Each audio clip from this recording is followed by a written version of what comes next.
Garden Express are Australia's leading mail ordering service, offering a wide range of quality gardening products. Each week on the Garden Gurus Live, the team at Garden Express will share a weekly offer. So make sure after today's show, you jump online and visit their website.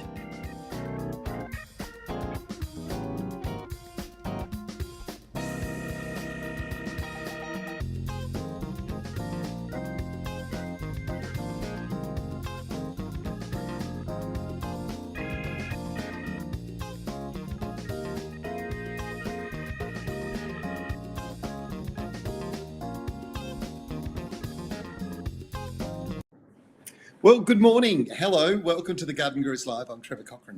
We have got a fantastic show for you today. We've got lots and lots of questions already flowing through. Hope you're really well. It's great to see a whole bunch of familiar faces. Troy, Jennifer, Pomay, Jeanette, Jeannie, Lynn, you're all there. Leah, hello. Good to have you with us. Look, we're all here to answer your questions. We've got Shay driving the ship and Holly's in today. So there's going to be a little bit of activity going on around the outside as well. So good morning to you all and welcome to the show. We also have that $50 gift voucher from our friends at Garden Express for the best question for the day. So make sure you get them in.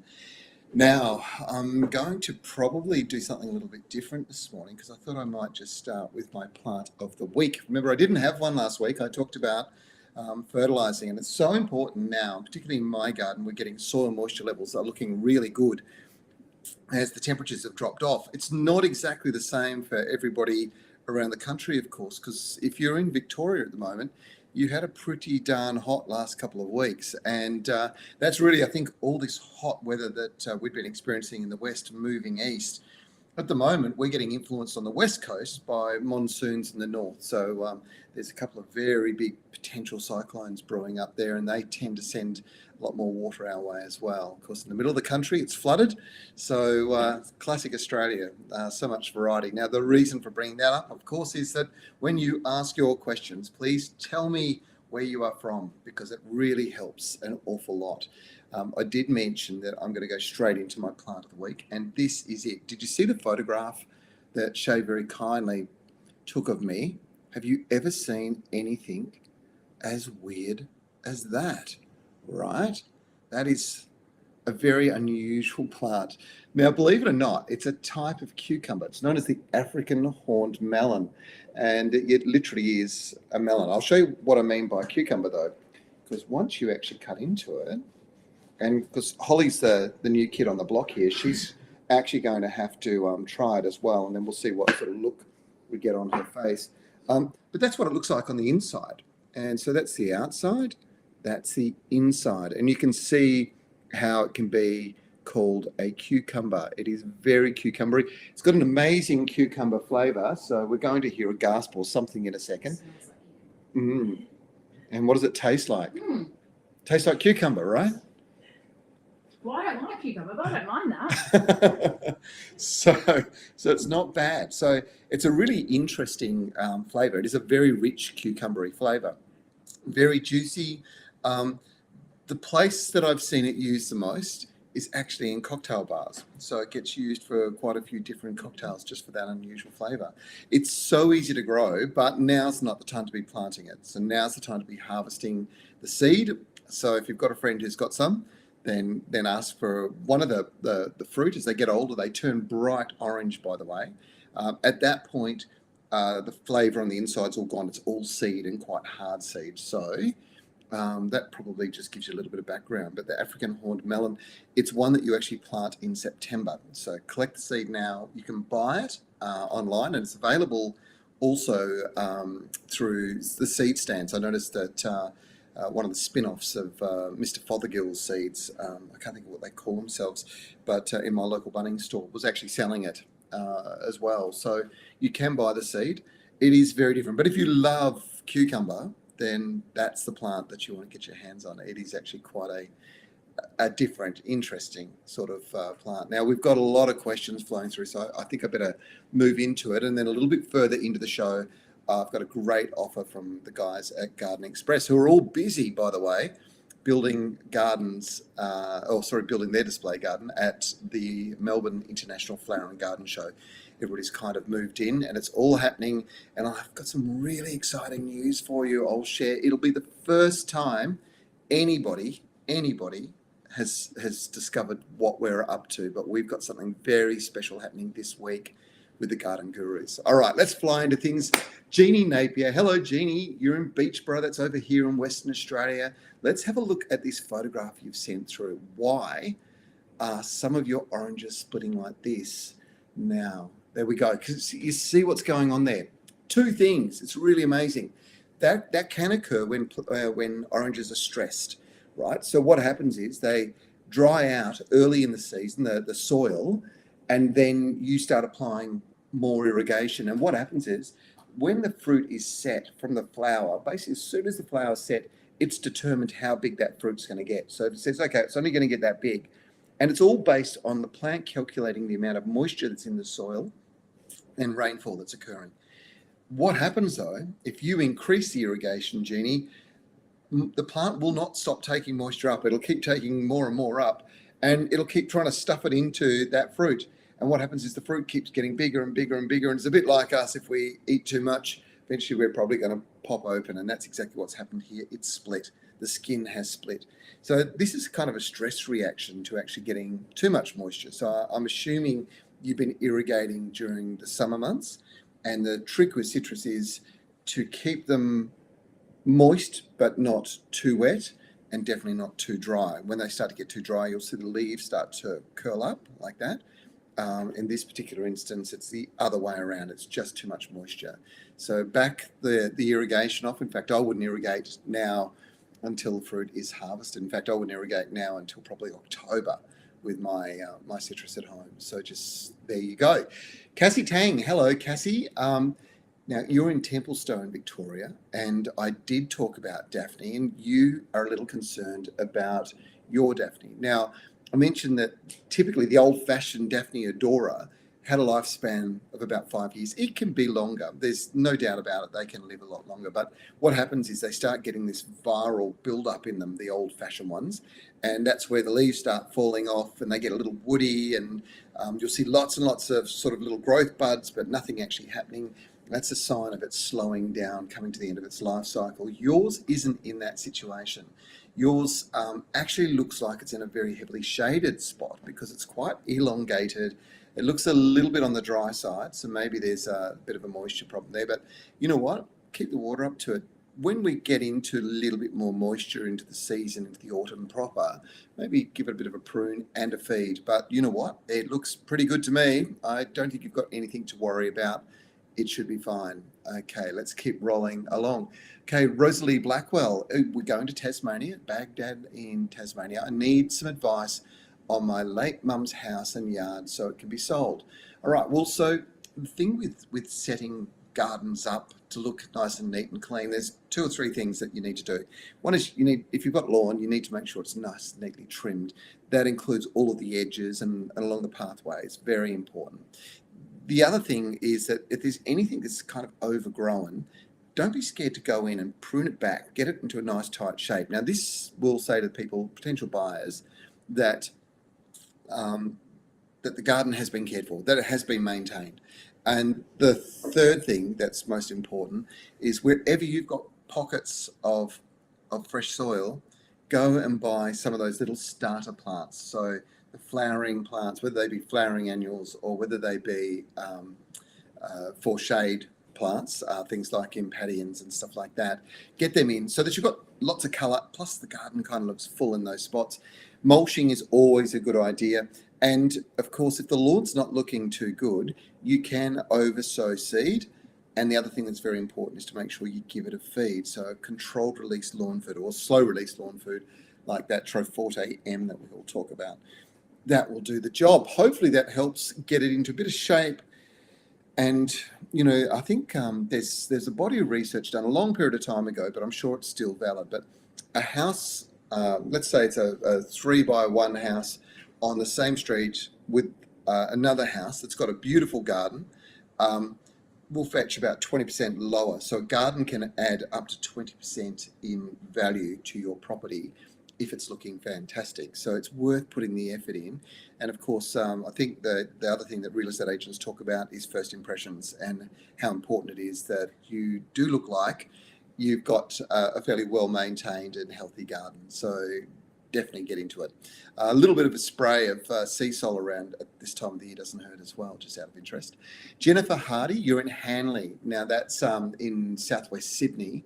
How do I control ants in pots? I've soaked some pots with neem oil, but they seem to move into another pot.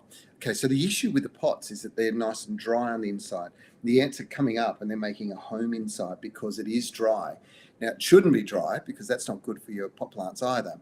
So the way to get the ants to move out is to get moisture into the pot. So wetting agents. So get a liquid wetting agent like the Sea Sol liquid wetter, soil wetter, mix it into a watering can and drench the pot. And what you'll see is you'll see this bubbling start coming up, and that's all the air pockets suddenly being wet. And when they're wet, the great thing about that is the ants don't want to be there because they need it to be dry. So they'll get up and they'll move. Now, this saves you having to use chemicals or sprays. Neem oils, I'm not so sure that it's effective with ants. The other thing that you can do is you can use something like a white oil. So one of the petroleum oils or even the plant-based eco oils, they tend to sort of cause a coating on the skin of the ants, on their legs, their armour, and that can, in many cases, be a great deterrent to them. So they'll get up and move off, and it saves you having to try and kill them. Ants are an important beneficial insect, but they can also get up to a bit of mischief and farm some things like scale, etc., which Neville will talk about in an upcoming episode of the Garden Gurus in the next couple of weeks. So keep your ears and eyes out for that. So yeah, I would suggest wetting agent. Soak the pots. Make sure the water is getting in evenly through the soil, and that'll do the job. Christine Rankin, it's lovely to have you with us, Christine. I had a lot of trouble with citrus gall wasp. And I'm wondering if it's worth netting the plant as well as using some kind of lure. I seem to find small galls every few days. Do you know, it's the weirdest thing, Christine. We're both in Perth, and I've not had it on my citrus. I'm so grateful that I've not had it. And it may be because I'm just a few degrees cooler and it affects the breeding cycle during the winter. So we're probably right on the edge of the potential of them infesting the citrus. Getting rid of it's really important. So pruning off those galls, I'm sure you would have heard that that's what you've got to do, make sure that they're gone. There's two things that'll keep the wasp away. One is putting a white oil over the plants. So as the foliage is growing, give them a good drench with white oil on the inside and the outside foliage. And again, it's this sort of thing where when you look at the wasp under a microscope, it's got its legs and it comes down and it lands on top of the foliage, and it's got hair all up and down its legs. And that oil, they hate that oil. And so they'll move away straight away. They won't allow it to sort of get in because it actually makes them heavier to fly and causes all sorts of problems. So one of the things that you can do is obviously the white oil treatment. There are lures. I've noticed in your local hardware store or garden centre, they will sell these lures for citrus gall wasp, and they're bright yellow, and you hang them in the tree. The wasp goes to that before it'll go to the tree and sting it and cause the problems that triggers the galling of the wood. All right, let's keep rolling along. There's lots and lots of questions. Courtney Detman, hello. You've sent us some photos. Let's have a look. I was hoping you could help me. This is like a scar, and it's all over your native jasmine. The name fails you at the moment. That's okay. You can see it. It's running right down the stem there. Now, you've said you've used copper spray, white oil, neem oil, and nothing's helping. I think this is a similar pattern on other plants and trees in my garden. Don't know what to do anymore. Look, I'm not 100% sure where you are, but to me, that looks like a burn. Doesn't look like it's an insect. It's a long run right down, and it looks like real scarring. Now, sometimes that can be caused through mechanical means, branches rubbing against each other, but I don't think that's the case in this instance. I think this is some kind of burning that's going on. So a bit unusual because you can see it's a broad leafy foliage, and normally that would protect it. But maybe you need to think about a little bit of protection. What I would be doing is giving it a light trim now to take out any of that scarred wood, and just see if it pops up again over the next sort of 2 months. If it does, come back and let us know and take a few more photos, and we'll take a look. It's a good question, Courtney. That's certainly up there with our question of the day. Rena Callis. Hello, Rena. I'm not sure where you're from, Rena. Remember, folks, you've got to make sure you tell me where you're from. It really does help. Not always. Actually, you do. I apologise, Rena. I didn't read it properly. You are in Sydney. I see it there now. Your lemons are falling off your Maya lemon tree before they're ready. Mostly quite small and some large. Now, you give it a feed. That's good. I don't know what to do. It's always had lovely lemons. Now, interestingly enough, I've got a Maya lemon at home that it's a little bit temperamental as well. They're a very prolific fruiting tree, and what happens is they require a lot of energy. So I actually feed my Maya lemon quite regularly, and I'm still struggling to keep the level of greening up in the foliage, so iron in particular. And so it's been quite a challenge for me. I can imagine if you're not doing what I'm doing, what's going to happen is the fruit each season, when they mature, they'll be smaller. They won't be quite as big as they were when they first started. And that's because it's just taking all this goodness out of the soil, which needs to be replaced. Every time you harvest all the citrus off your tree, all the goodness was actually in the ground that ends up in that fruit developing and getting that big. So you have to replace it. So organics into the soil makes a big difference, as well as mineral fertilizer additives. So Trevor M for fruiting trees is my go-to, and it does an amazing job. But I have to add the organic matter in as well. And to do that, recently I've been going to the Sea Sol liquid compost product, just because it's so easy to do, with a watering can, mixing it up as a concentrate and just soaking the ground. And that's just adding carbon back into the soil, which is vitally important. So there's probably the advice, the reason why the lemon's doing what it's doing. Dropping fruit early is not an unusual thing too. I've had a very hot period of time here in my garden, and through that period of time, my avocados that had quite mature fruit on started dropping some of that mature fruit, which is just an indication that where the roots sit in the soil was drying out. It was just too dry. And the tree's going, well, I can't pull that moisture up to sustain that fruit. So it starts dropping fruit, and then it'll start dropping leaves as well. And that's just Mother Nature at her very best, how trees work. So hopefully that helps. All right, Lynn Walters. I'm going to read through. You're in Grafton. Okay, so terrific. You do get really cold winters, but you also get very, very hot summers as well. You've added way too much lime to holes we planted white hebes in. And all 14 have died. We want a hedge. What do you think? If we planted a rosemary, would they survive?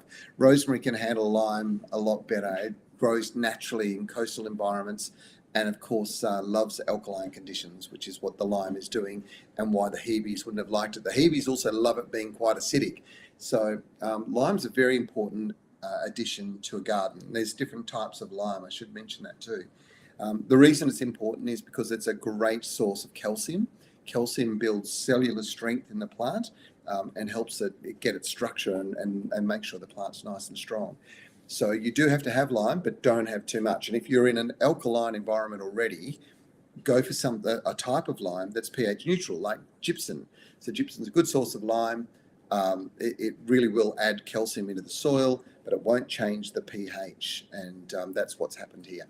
So you want to know whether it's rosemary or not? I'd say yes, rosemary will do very well in that environment. Okay, what we're going to do is we're going to have a quick look at this video, because we've got a fantastic little special coming up for you that you are just going to love. These plants are just gorgeous. As we're celebrating the Garden Guru's Australian Horticultural Trials Week, we want to showcase the very best plants for you and give you an amazing opportunity to add them into your garden. And this week, thanks to Garden Express, we've got the chance for you to get your hands on these amazing African violets first. If you want to get the very best results from growing African violets at home, well, water them with warm water under the foliage. Try not to water over the foliage. It can mark it and it can spoil flowers at times. You can dunk them into a container and allow the water to be drawn up into the soil, but just never leave them sitting in water. That's not good for them. Now, the other thing is a little bit of liquid fertiliser at half the recommended rate every 4 to 6 weeks will do them the world of good. And last but not least, keep them in a nice brightly lit position. To get your hands on the African Violet Maxi series from Bloomin Orange, shop online at Garden Express. They're available in 100mm pots, normally $19.90, but for Garden Guru viewers, they're only $15.90. That's a saving of 20%. Remember to get in early and secure yours before they sell out. Simply visit gardenexpress.com.au. Okay, well, there you go. So African violets, they were this old-fashioned plant. Interestingly enough, there's a great story about African violets. So they originate from Tanzania in Africa, and they grow on the forest floor. So they love organic soil, but not. It's not a rainforest. It's actually a dry forest. And what I mean by that is it's a temperate forest, and therefore these plants will grow around, and they do incredibly well in that environment. They're not getting a huge amount of moisture on their leaves, and when you look at the leaves, you'll see they're kind of furry. The first ones that were sort of brought back to Europe were brought back by a Belgian plant collector. He took them and he propagated them because they grow really well from leaf cuttings, and he found people loved them, and he thought, this is great. But the flowers were pretty much embedded almost into the leaf or under the leaf, and so you weren't getting to see it. When we talk about Bloomin Orange and the work that they do with breeding, well, the breeder behind these African violets has done an incredible job, because they've got these long stems and they lift themselves way above the leaves and then open up with these flowers.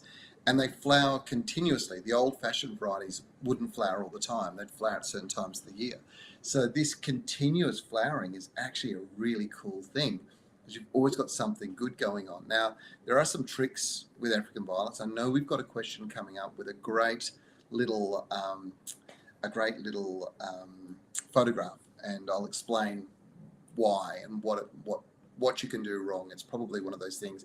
There's a few questions coming through immediately about this, and it's this thing, like what soil is best used for African violets? Well, it's a specialized African violet mix, so it has the ability to hold good moisture. You do need to make sure you get something like that when you are going to grow them. What do you suggest to water the African violets with? Is it with some warm water? That's Jeanette Fenton. Jeanette, the answer is warm water is great. And the thing I was alluding to before is you don't water over the foliage, because that causes all sorts of problems. I'll show you the photo in a minute. And Lynn Walters, can I put 3 African violets in a larger pot together, please? Why not? In fact, the best African violets I've ever seen are grown in bowls, so very low little bowls. You just pop a whole bunch of them in there and they look sensational. And you can have them sort of wherever you want, I suppose, around the house, but they do look really good in that environment. Now, this deal for these Bloomin Orange beautiful African violets is sensational, and Garden Express, as always, do this amazing job for you. So they've got this great Maxi series, this choice of different colours. Alice Red, there's the Violet, there's Denise, Maxi Gloria, Maxi Leah. There's so many different sort of colours and shapes and sizes, and it's just a great collection of plants. And I was fortunate enough to go and do that story out at Haas Nursery in Melbourne, and it's the glass house with those in it is just sensational. It's just beautiful. Now that deal, okay, you want to get your hands on it? Well, they're going to deliver for you. They're normally $19.90, but now only $15.90. That is a saving of 20%. It's a pretty darn good deal. And of course, Garden Express, what do we love the most about them? Well, you can shop online 24/7.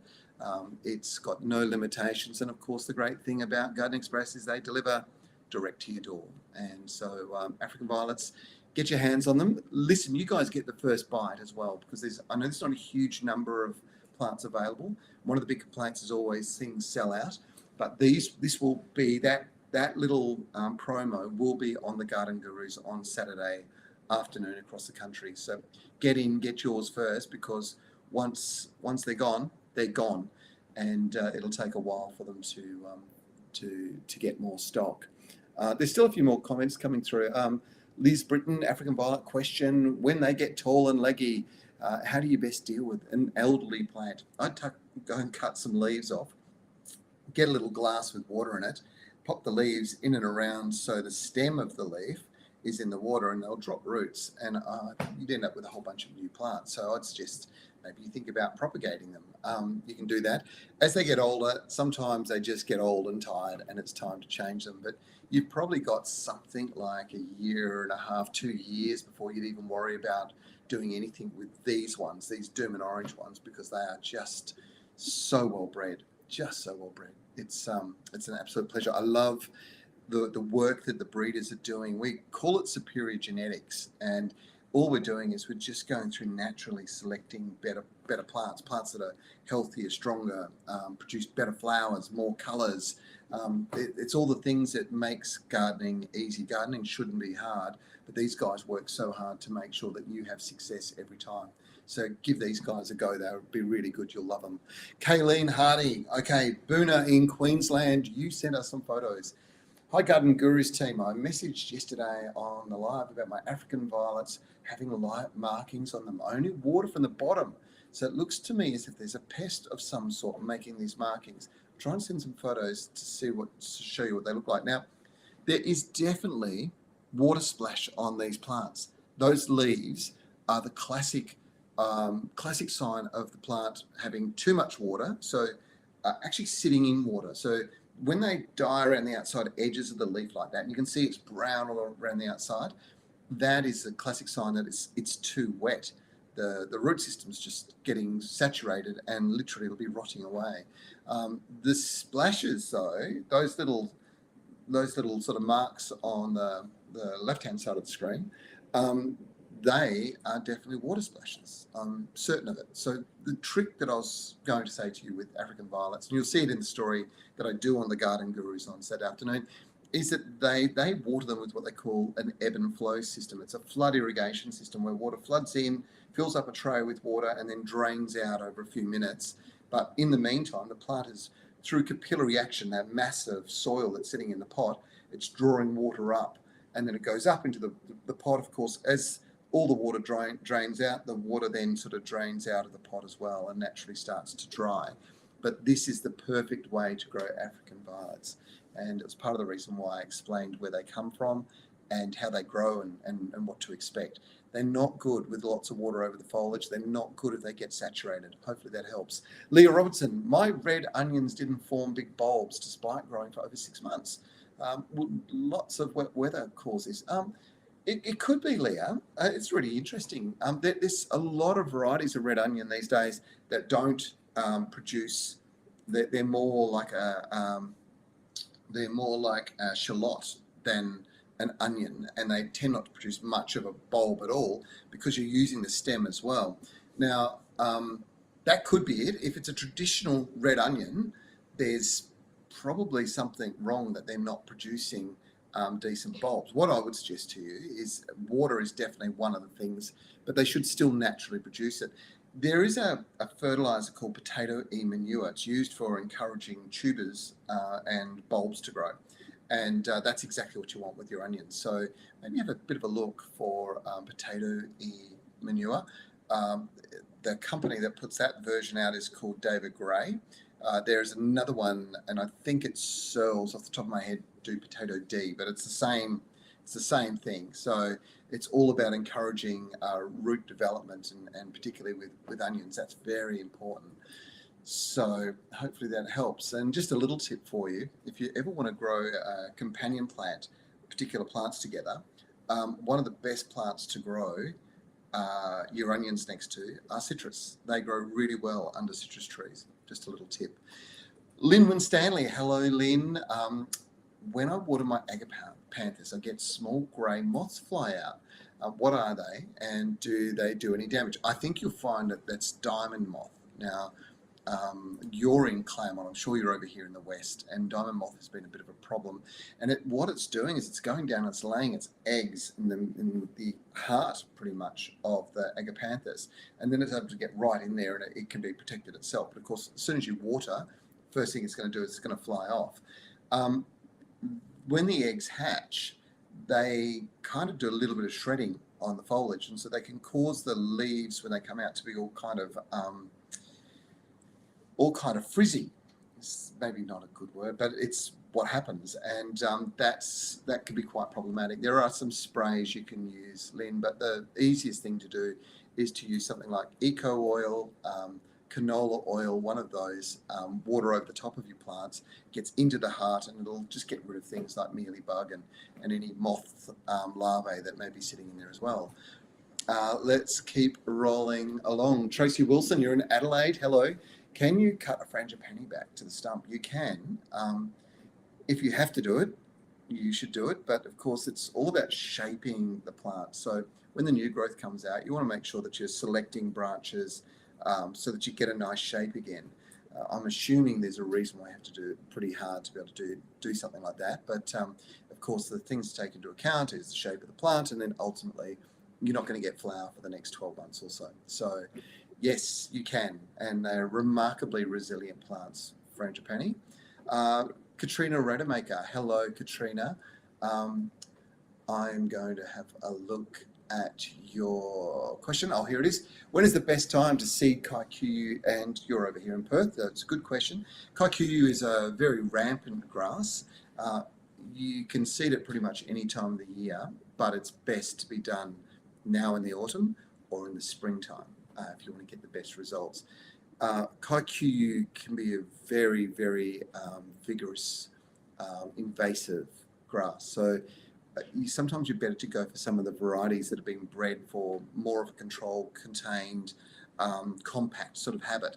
So one that's often spruiked quite strongly is a variety called Village Green. So keep your eye out for that. If you want to save yourself some money and not plant necessary seed, you can always get the stolons from a lot of the turf farms, and that would be what you probably need with Village Green. And stolons are just the roots, and you dig them into the prepared soil where you want lawn, and then bang, it'll grow, and it'll grow really quickly and cover quite quickly.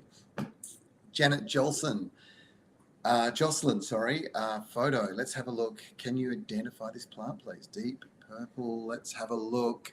And I think what we've got, thinking, there it is.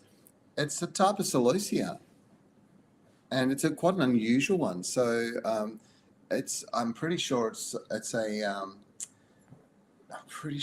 it's called Royal Flush, and it's a almost semi-perennial celosia. So celosias are a very common annual flowering plant, tend to get one big flower on them. This one's multiples, which that's some of this breeding that's going on. It's just fantastic. So hopefully that helps. Tracy Wallace, hello. Are you any good with couch lawn? You had it verti-mowed late last year and it came back lovely, but the lawn guys have been using an electric mower. It's so high and spongy again. Okay, I get what you're saying. Any way to correct this, please? Okay, I've got a little tip for you, and this is something you should think about quite seriously. You can get some very interesting results by applying something like sea salt over the foliage of the lawn, but you do it in conjunction with that Troforte fertile lawn, because it's got the microbes in there, and the combination of both, those microbes get into the lawn and they'll eat away all the thatch that's building up. That's the dead grassy material in and around the roots. You need to do that because you can't have it. That's why you verti-mow, because you're getting all of that out. The only other thing to do, of course, is to cut a little lower and hack into it, and you can sort of bring it back to a pretty reasonable standard. Now's the time to do it. You don't want to do it in about a month's time. Things are getting too cool. So now's probably the perfect time to act with it. You also asked a question. You lost all your roses from chili thrip. Yeah, chili thrip's an awful thing. So I'm not sure where you are, Tracy, but I now know that you're in Perth because it's not sort of seen anywhere else at this moment in time. But It's devastating on roses. Now, the good thing is there are some natural predators starting to build up, and chili threat populations are coming down, and roses are starting to recover. But there are also sprays that you can use. You need one, or you need two at least, actually, and alternate them for the chili threat to really get the best results. Tracy Hodge, hello. I was wondering if it's okay to use tyres for a veggie garden. You know what, I've often grown potatoes in tyre stacks and had no problems at all. But there are some people that have concerns that they leach heavy metals out, so things like lead, etc. Not 100% sure whether that's true, whether it's really accurate or not. Certainly you've got big truck tyres or tractor tyres. They make the perfect framework for a vegetable garden bed. And you should maybe think about something like that as being something that you do maybe seal on the inside, and then it should be fine. All right, Leonie Kent, where do I buy a large water feature pot for water lilies? Oh, that was seen on today's program. That was Neville's story last week. And look, the best place to maybe reach out to is a place called Woodvale Fish and Lily Farm. Kalinda Anderson, you will have seen Kalinda on The Garden Guru. She is our water garden expert. What Kalinda doesn't know just isn't worth knowing. She is amazing. She has this incredible water garden nursery in the northern suburbs of Perth, and it's called Woodvale Fish and Lily Farm. But they deliver product all over the country. So I'm sure if you were to jump online, Woodvale Fish and Lily farm.com.au, I think, off the top of my head, they'd be able to probably deliver them for you and certainly answer exactly what it is and how much it costs. Hopefully that helps. Precious Priscilla. Hello, Precious Priscilla. Photo you've sent me through. There is a bee that's making this kind of honey sticky stuff on our front door. It's all the way. Oh, that is really unusual. That's exceptionally unusual. I reckon I might be asking one of my bee friends to give us a little bit more advice on this, because that's quite an unusual occurrence, something I don't think I could answer with any confidence. And you're saying it's all the way from the top to the bottom, making the door sticky. Do you know anything about it? Let me do some research. We might give Faye Caro, who is a local garden expert and a mad bug lady. She just loves all sorts of different insects, etc., but particularly native bees. That's definitely not a European honeybee, that's for sure. So we'll have a look at that and try and come back and give you some advice next week. Good question, Precious, you got me. Chrissy at Henry's. Hello, Chrissy. Are you coming to the Perth Garden Festival? I'm not sure. I'm not even sure when it's on, Chrissy, to be quite honest. I'm jumping on a plane on Sunday heading to Melbourne. I think I can reveal this now, but we are going to do a prime time 1 hour garden special next Thursday night, which will give you the full insight into the building of the garden festival. There's been a little bit of work done in the background by Shay and Holly, and the Perth Garden Festival is on the 9th to the 12th of May, and I may be in Perth at that time. I'm not 100% sure. We're doing a lot of filming for Destination WA as well. So I know that we're doing a bit of filming in the north. I really want to get up into the Kimberley that time of the year, so I may be away, I may not be. We're also filming for Explore TV at the moment, and that particular month we are going to the Philippines for the very first time to film. So just give you a bit of an idea of all the stuff that we're up to. Thanks for asking, Chrissy. I'm not sure what to say. I'll keep my eye out for it, and hopefully it's there. But I'm certainly not going there in any official capacity. That's for sure. I really don't seem to know very much about what's going on in my own backyard, do I? Jeanette Ella, hello Jeanette. How and when do I prune hydrangea Sunday Frace? Actually, wait until we get into winter. That's one that is probably better to be pruned a little bit closer to being dormant. So very important. You can, of course, prune them throughout the year, but very, very sort of more for shaping than anything, in preference to cutting back hard. So, that's my advice. Jeff and Rita Mapstone from Delaney's Creek, you are in Queensland. You're a great supporters of ours. Thank you. Many people are worried to use grass clippings as mulch around trees, but we've never experienced weeds sprouting from the clippings and have used clippings as mulch for 50 years. My opinion, I think, well, look, I'll be honest, I use lawn clippings in with all my other clippings in a compost bin is maybe the best way. It's not a bin that has a lid on it. It's just actually a bay, and I use it for layers. And the reason I do that is that grass clippings are a very rich source of nitrogen. So nitrogen is used in the breakdown process. So by putting that green grass clippings into my compost, it breaks it down really quickly. Can you use it as a mulch? Absolutely. Is it going to smother out weeds? Most definitely. There is no reason why you can't do that.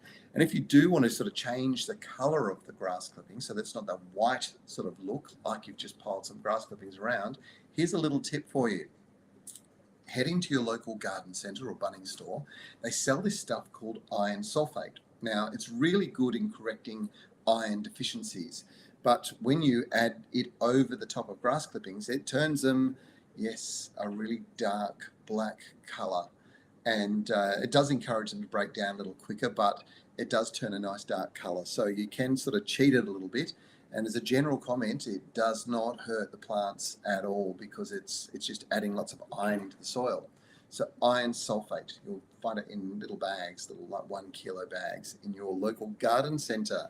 Sharon Jenkins, hello. Not sure where you're from, but let's get to your question. I've often wondered, when birds poop and eat in my compost heap, does the poop do anything good or bad?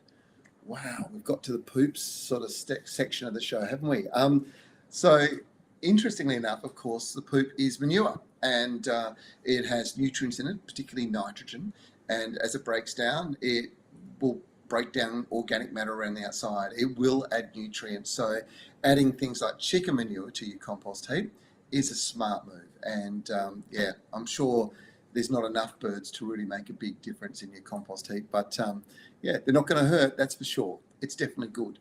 Tracy Wallace, much appreciated. Just need the name of the Treforte lawn food you mentioned. Thanks again. All right, jump onto their website. It's treforte.com.au, and the lawn food is called Ferto Lawn. Ferto Lawn, Fertolawn. Ferto Lawn. It's a really good lawn food.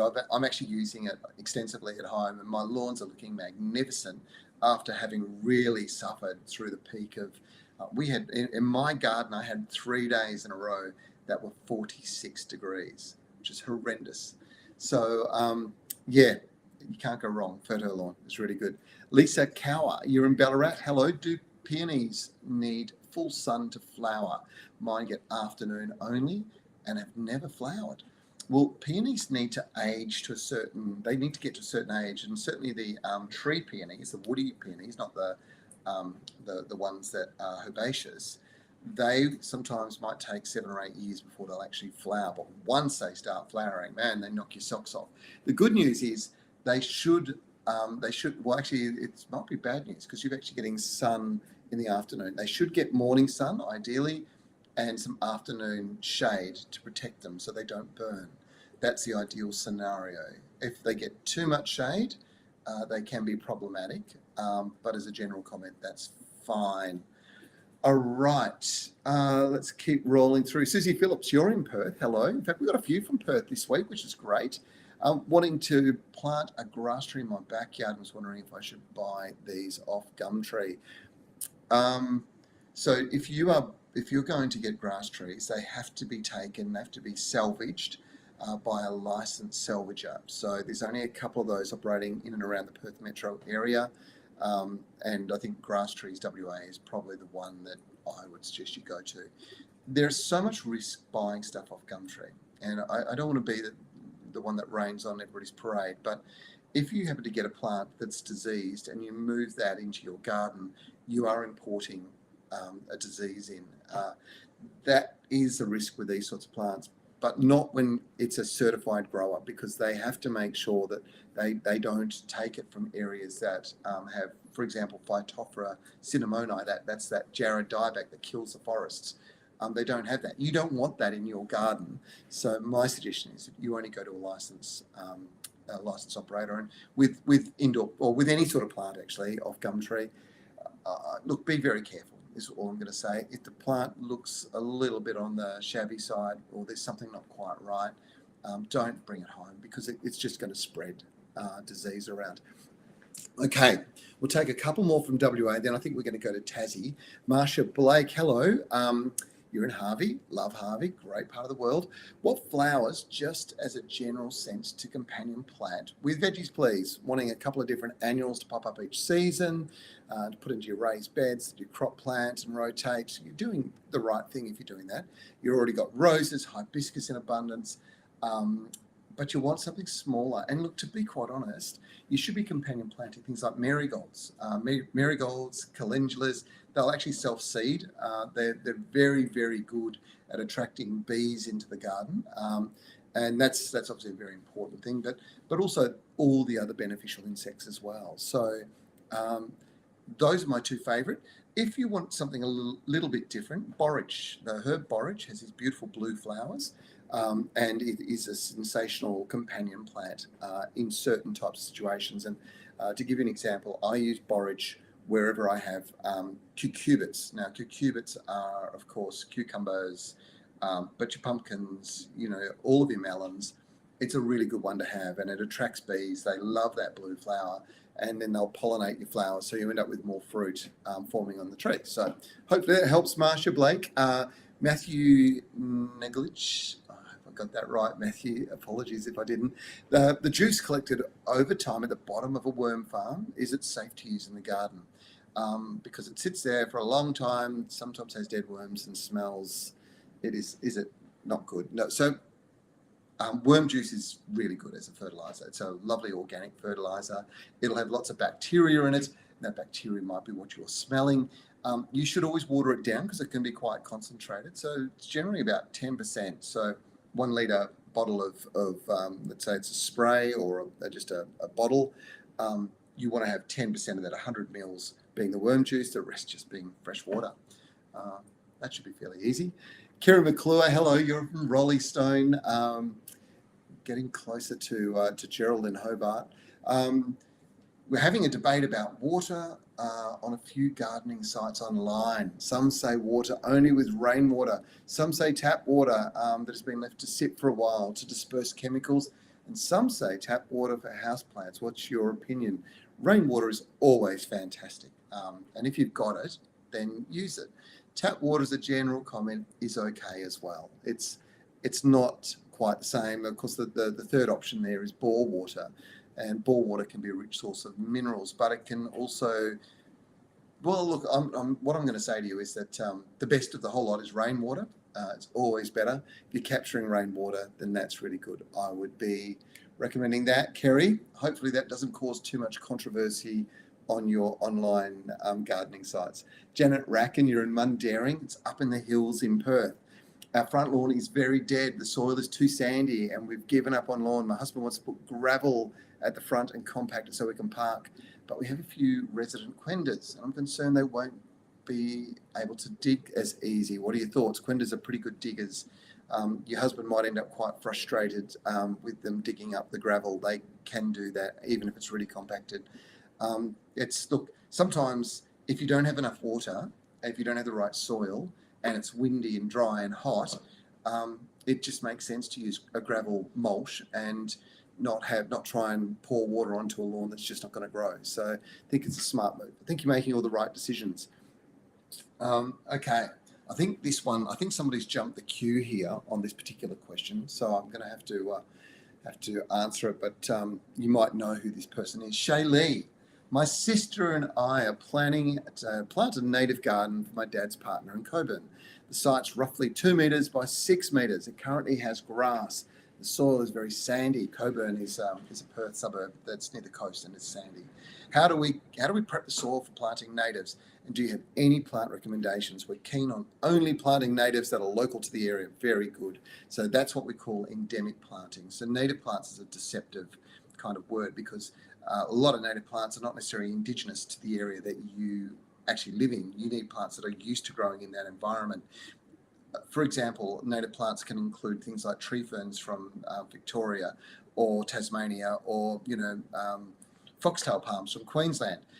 In this particular instance, getting your hands on those local varieties may not be too easy, Shaylee, but what you can do is you can go to the Kings Park, Friends of Kings Park plant sale, which is coming up pretty soon. Check out the website. And they'll have a whole bunch of different natives. As far as preparation goes, spray out the lawn. You just got to spray it out, leave it for a couple of weeks, look for any sign of any further lawn coming through, spot spray that out, and don't do anything. Just leave it. Let it break down into the soil, and then plant into that come winter time. So it's late autumn, early winter is the best time to be planting natives, and to do it from small plots is going to deliver you cost saving, but most importantly, great results. So maybe my top 5: Leschenoltia, kangaroo paws, absolutely sensational. Some of the new dwarf varieties of Geraldton wax, they're absolutely brilliant. Of course, there's some ground cover grevilleas that are great. And the last one that I would recommend to you is scabiolas. So they're the fan flowers, and there's some beautiful varieties of those. And a lot of them are sort of native to that particular area, so you should do pretty well.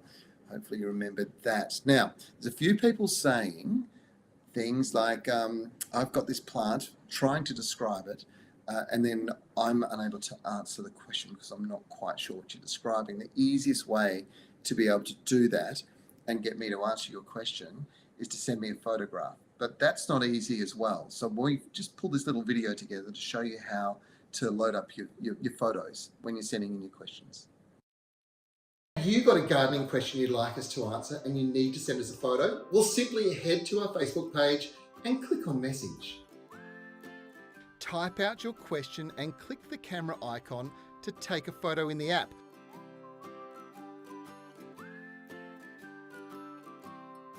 Or click the image option and select the image you want to send us. Be sure to allow Facebook access to your camera and camera roll. We check our messages regularly, so sit back and be sure to tune in to the Garden Gurus Facebook Live show every Friday, and you'll hear your answer. All right, we're just about at the end of the day. I hope you enjoyed it. Look, you know what? We've got this amazing TV show coming up. I'm so excited. It's going to be 7:30 Thursday night this coming week. It is the making of the Melbourne International Flower and Garden Show. You'll get to see literally all these amazing display gardens. There's 5 feature gardens that we are going to follow the build on, and they come from people like Peter Donegan, who we interviewed last week, of course. There's a couple of great entries, one from Sweden, one from Japan, obviously the Irish one. Then there's a couple of locals that are having a red hot crack too. So this is all so that they can hopefully win the trophy for the best in show. We'll follow that journey. We'll show you everything that's going on in and around the show as well. And we've got a couple of special guests joining us for the show that will be familiar faces to everybody. One originally from Perth as well. And they'll be showing you some of the feature gardens and spending a bit of time on the show. It's going to be really good this coming Thursday night, a prime time. Can you believe it? So tomorrow, Garden Gurus, Saturday, 4:30 p.m. right across the country. And then on Thursday night, 7:30 p.m., our making of the Melbourne International Flower and Garden Show. And we've got a whole bunch of our team, including Shaylee, heading east to do the filming and to put all together. It is going to be a frantic week, but a lot of fun. I've got to pick the winner of this competition. It's not an easy one, is it? There's so many good questions today. $50 gift voucher from Garden Express. I know Rowan holds me accountable for making sure I pick the best. Well, I reckon the one that I'm going to give it to is the one that I just couldn't answer, and I'm going to have to reach out to one of my good friends and see whether I can get a bit of help on this. And it was Precious Priscilla. Thanks for the question. That was that question about the bee, that funny honey sticky stuff on her front door, and it's all the way from the top to the bottom. And she wants to know what it is, and I can't answer it. So I'll go to Faya Caro and I'll get that. And in the meantime, Precious Priscilla, you can go shopping on Garden Express's website. That's gardenexpress.com.au. Of course, you can take up that special offer that's there. You've got $50. It's a great little prize to have won. So congratulations on that. Remember, folks, please, if you like the show, hit the like button. Thank you so much. All of you are so supportive and encouraging, and we love having you join us on the show. We've got another show for you next week. We've got the Garden Gurus on Channel 9 tomorrow. And of course, if you want to watch past episodes, you can watch it on 9 Now. And it'll be getting repeated on 9 Live. And yeah, it's all over the place. What else have we got? We've got a live for you next Friday. I'll fly back from Melbourne from the garden show, tell you all about that. I'll tell you who the winner is too of the Best in Show. Really hope that my mate Peter Donegan can win a gold medal again. He did it last year, and he's got a pretty crazy garden this year. Wait until you see this. When you watch this show on Thursday night, you'll be blown away by his garden. I just shook my head when I saw the brief and just said, where does this come from? He's crazy, but in a nice way, of course. Remember, if you want any further information, jump onto our website. It is the best way to do it. And of course, you can start logging your questions to be answered for next week's show by going to our Facebook page and just posting them up there, and we'll certainly add them to the list and answer them next week. If you want to watch any of the shows, of course, we've got the gardengurus.tv, our YouTube channel, and it's got all of the shows, all the stories. You can check it out. So hopefully I'll get to see some of you in Melbourne over the next week. And if not, I'll see you on the weekend on the Garden Gurus, or next week on the Garden Gurus Live. I'm Trevor Cochran. Thanks, Holly and Shaylee, for driving the ship today and making everything look so good, so slick, as they always do. Thank you. We'll see you next week.